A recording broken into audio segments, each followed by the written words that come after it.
Olá, seja bem-vinda novamente ao nosso canal. Hoje eu vou trazer mais uma redação da UERJ para corrigir aqui, para que a gente fique afinadinho para quando chegar exatamente o dia da prova.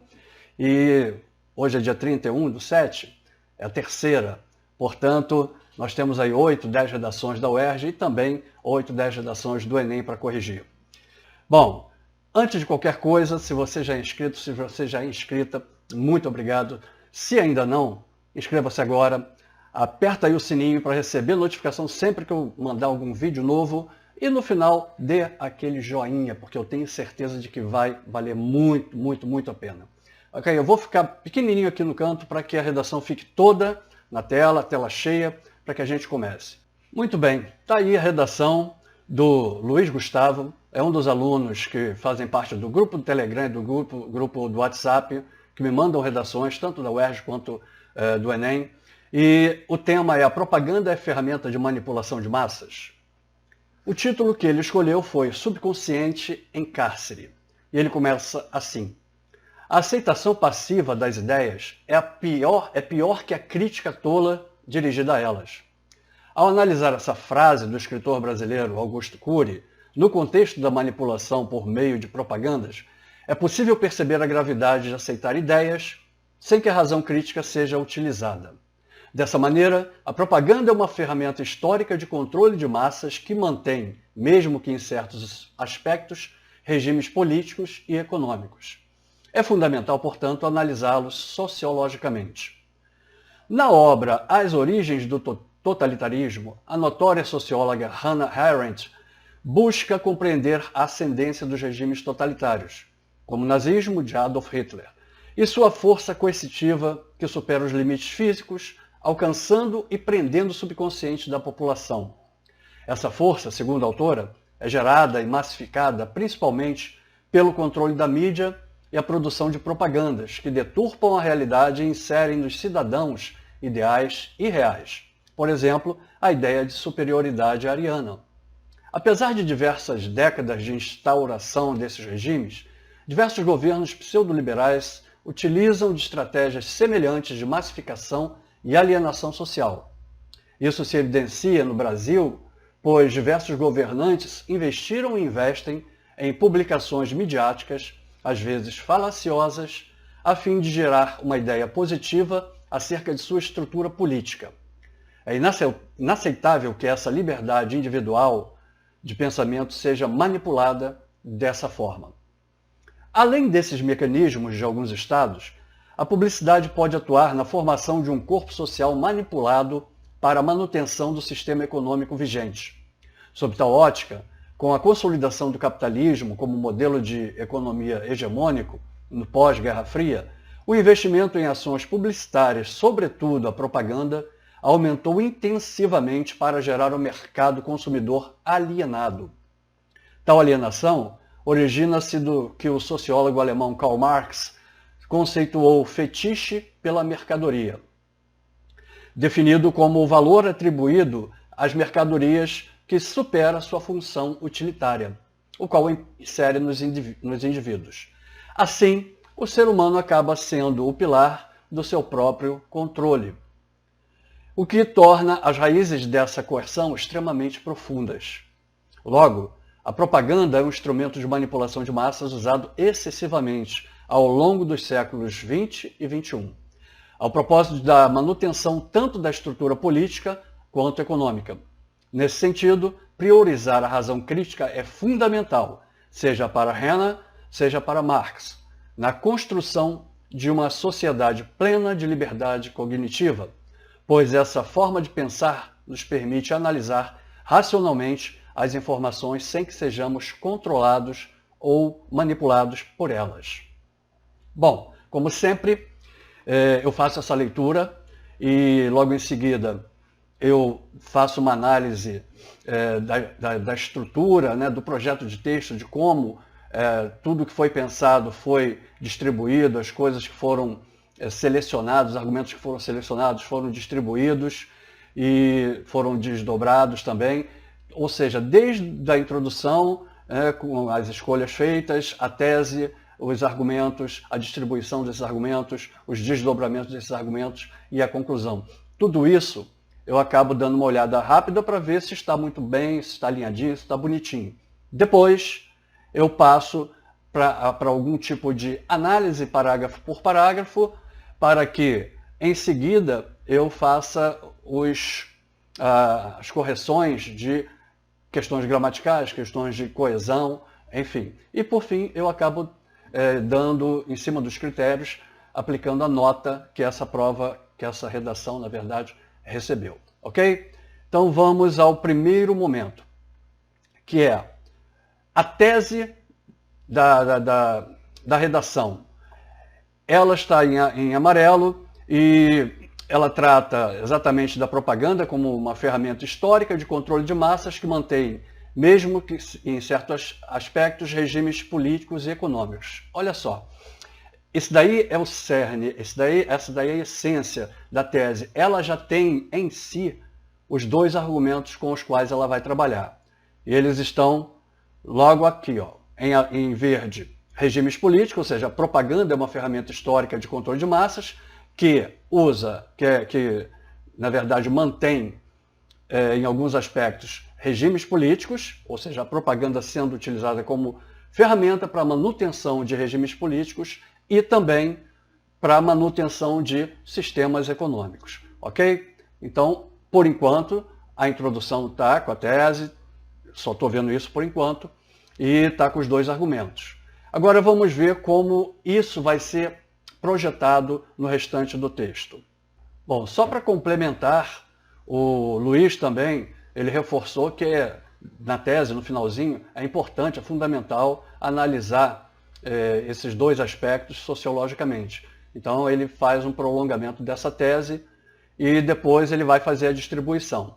Esperamos que primeiramente ele utilize o primeiro argumento, e que é o que acontece aqui, ó. Os regimes políticos, ou seja, a propaganda é utilizada como ferramenta para manutenção de regimes políticos. Aí ele vai no primeiro parágrafo de argumentação e projeta exatamente essa ideia aí. Fala da ascendência dos regimes totalitários, a sua força coercitiva, e essa força, segundo a autora, no caso, a que ele citou, que eu vou falar logo em seguida, é gerada e massificada principalmente pelo controle da mídia e a produção de propagandas que deturpam a realidade e inserem nos cidadãos ideais, ou ideias, na verdade, irreais. Então, veja, primeiro argumento, regimes políticos, e no primeiro parágrafo de argumentação, ele vai tratar exatamente dessa ideia da manutenção dos regimes políticos com o uso da ferramenta da propaganda. Portanto, está alinhadinho com a tese. Por enquanto está perfeito, maravilhoso. Depois ele vai passar para o segundo argumento, os aspectos econômicos, a manutenção de sistemas econômicos ou do sistema econômico vigente com a utilização dessa ferramenta que é a propaganda. E ele faz exatamente isso.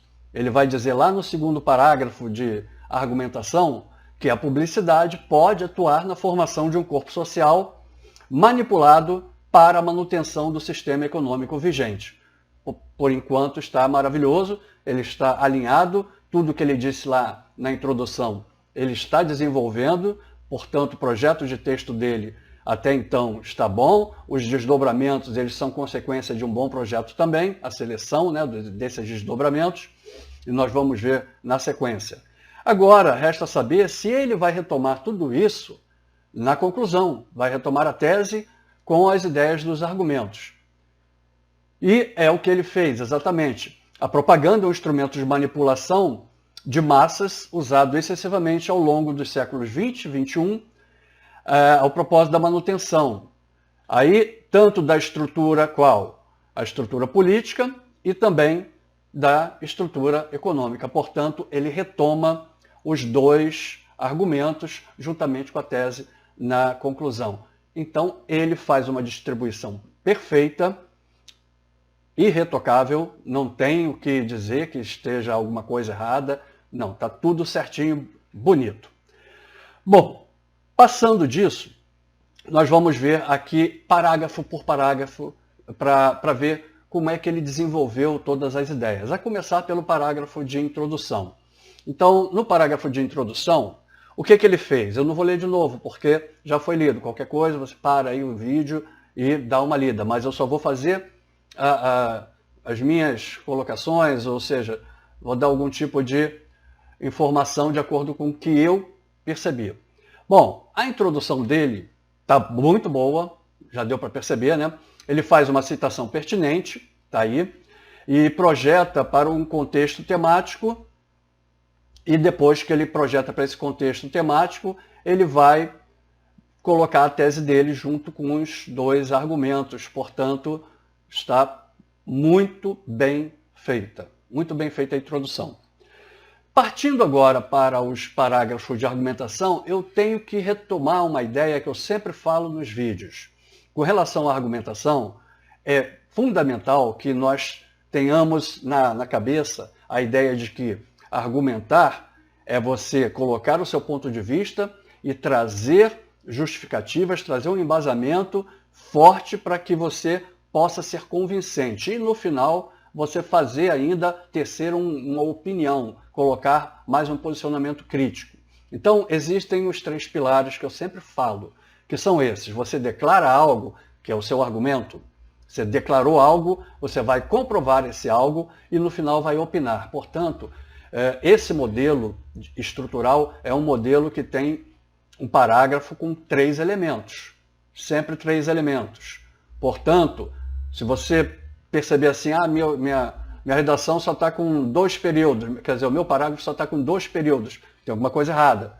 Porque se eu tenho 3 elementos, eu deveria ter pelo menos 3 períodos. Um para declaração, um ou mais de um para comprovação e um para o meu posicionamento crítico no final, ok? Declarou? Comprova. Comprovou? Opina. Sempre assim. Aí você vai se dar muito bem. Se liga nessa ideia, tá? Bom, seguindo então. Eu vou falar dos parágrafos de argumentação. Portanto, fechando ali toda a redação, só no parágrafo. O parágrafo de argumentação, ele está com a estrutura correta, ou seja, ele tem a declaração, está aí. Ele tem a comprovação e ele tem a opinião. Portanto, 3 partes certinho. Declarou, comprovou, opinou. Continuando, ele cita a Hannah, e eu digo que, na verdade, ela não era uma socióloga, ela era uma filósofa política.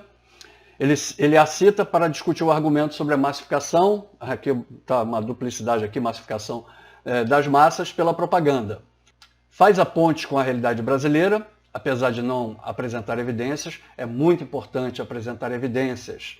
Sempre que você declara algo, no caso aqui ele fez uma ponte com a realidade brasileira, é bom que traga um exemplo, pelo menos, para não deixar nenhum vácuo, para não deixar nada vazio, ok?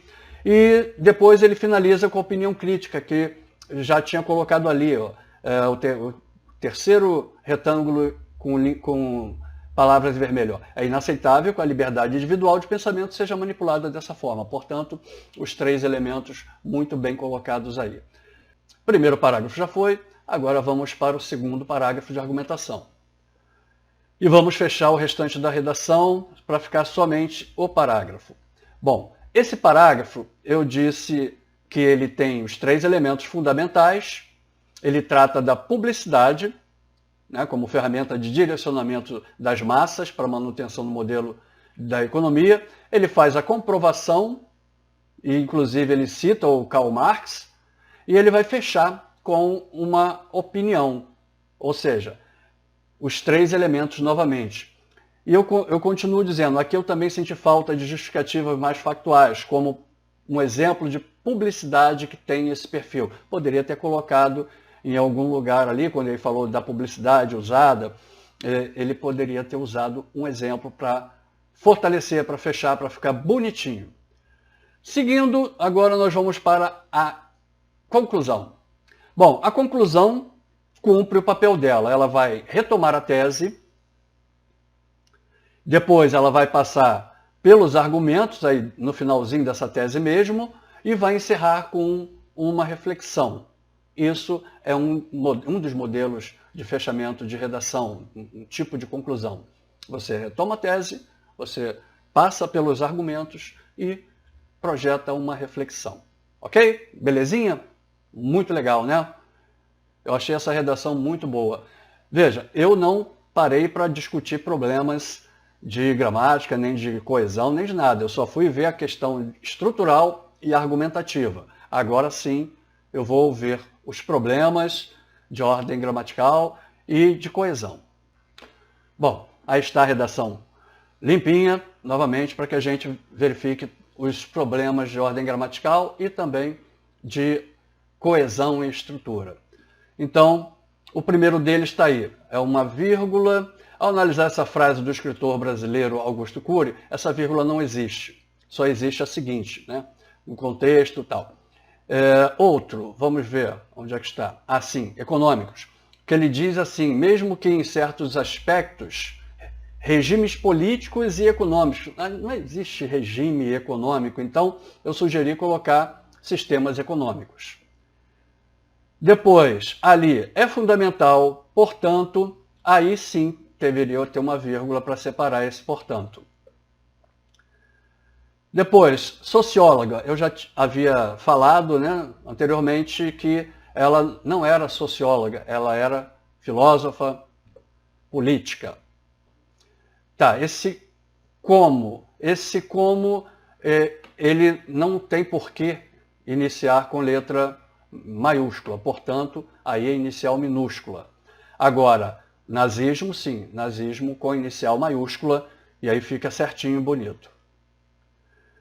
Lá embaixo, pelo controle da mídia e a produção de propagandas. Aí existe um problema de paralelismo, é pelo controle da mídia e pela produção de propagandas. Outro, diversos. Aqui eu percebi que nesse parágrafo existem duas ocorrências da palavra diversos e uma ocorrência da palavra diversas. Então, para melhorar, para eliminar um pouquinho essa repetição desnecessária, eu sugeri aqui muitos, no lugar de diversos. Depois eu vou ver o outro. Aqui a palavra pseudo-liberais, ela é sem hífen, é pseudo-liberais junto. Depois, aí vem o de, utilizam de estratégias não. Se fossem se utilizam, aí tudo bem, seria de estratégias, mas utilizam estratégias, aí existe um probleminha que também tem que ser resolvido, então sugeri retirar. Aí a outra palavra diversos. Nesse caso eu aproveitei e fiz uma mexida maior. E eu aproveitei o pois, né? Aí teria que colocar uma vírgula. Pois, não raro, governantes investiram e investem. Pronto, fica bem mais suave, evita a repetição de palavras. Agora, lá embaixo, tal alienação origina-se. Veja, tal alienação é o sujeito desse verbo, né, origina. Portanto, não se pode cortar, quebrar o sujeito do seu verbo sem que haja alguma coisa ali intercalada. Então, essa vírgula aí não existe. Depois, aqui embaixo, o sociólogo alemão Karl Marx, sem vírgula e sem vírgula. Conceituou o fetiche da mercadoria, blá, blá, blá. Bom, seu próprio não pode, né? Porque o que é próprio já é seu, então existe aí uma ideia redundante, portanto, retira esse seu, ou retira o próprio, aí é uma escolha da pessoa. Aqui, ao propósito, não é ao propósito, seria com o propósito da manutenção. Ali, ó, da propósito da manutenção tanto da estrutura política, quanto, para haver também uma ideia de paralelismo, quanto da econômica. Pronto, aí fica bonito. Eu acho que acabou. Enfim, esses foram os problemas de ordem gramatical e de ordem também de coesão, que foram poucos de coesão, na verdade um só ali, e muito mais de gramática, mas com repetições, né? Problemas de pontuação e tal. Enfim, gente, agora é o momento de fazer a aplicação dos critérios, ou seja, a partir, né, de toda essa leitura, como é que o corretor vai avaliar e encaixar tudo dentro daqueles critérios. É claro que tudo que eu falei de estrutura, de argumentação, de gramática, de coesão, tudo isso está envolvido na grade de critérios da UERJ. E ela está assim. Bom, já dá para perceber aí que, por exemplo, lá embaixo, a nota dele, AT é adequação ao tema. Aqui eu estou computando, gente, nota com um máximo de 10. Aí depois eu multiplico para dar o 20, que é o total da UERJ. Eu sempre faço isso, não esquenta a cabeça não. Então, no atendimento ao tema, ele teve um atendimento pleno, completo, atendeu tudo certinho, bonitinho, não vacilou, não desviou nem nada. Com relação ao tipo de texto, ele também soube utilizar o tipo de texto dissertativo argumentativo com toda a sua estrutura, muito bem feito. Com relação ao DA, que é o desenvolvimento da argumentação, eu disse que o texto dele realmente ficou muito bom, né? Mas faltaram os desdobramentos, aqueles que eu falei, né? Poxa, bota um exemplo aqui, já que você fez essa ponte, bota um exemplo ali, não deixa esses vácuos, não deixa essas coisas vazias. Então eu disse ali, faltaram desdobramentos que justificassem na prática os argumentos. O texto ficou muito bom, mas muito na esfera filosófico-sociológica, com exemplos gerais. Portanto, era só ter colocado lá um exemplozinho aqui, outro ali, de coisas bem pontuais mesmo. Na modalidade aí sim, houve, aliás, voltar na estrutura, né, do período de coesão, não teve problema nenhum, ele ligou nota máxima. Na verdade, teve aquela única ocorrência de 2 vezes a palavra diversos e 1 vez a palavra diversas, né, que na verdade não é tão grave assim, portanto, isso não mexeria na nota dele não. Com relação à modalidade, aí sim, né, teve problemas de ordem de pontuação, problema de paralelismo, problema de ortografia, né, inicial maiúscula, minúscula, com hífen, sem hífen, regência verbal, e aí a nota dele acaba sendo 1. No total, ele teve 8,5, que multiplicado por 2, 17, ó, é 1, 2, 3, faltam 3 para 20.